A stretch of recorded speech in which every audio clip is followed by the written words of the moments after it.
Hello po mga lods, sa video po ito ipapakita ko po kung paano po mag 45 or tinatawag na kanto mesa. Granite nga pala yung aming tiles dyan mga lods. Yan po. Ito po yung tiles na may katigasan.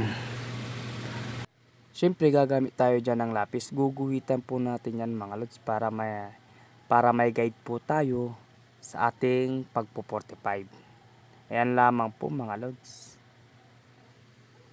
Para maiwasan pong mabungi yung ating tiles mga lods ay huwag nyo pong isagad ang inyong pagkakat o pagpo 45 ng tiles.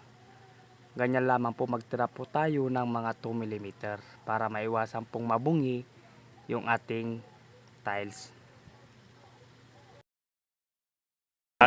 Ito na po mga lods, kakat na po natin.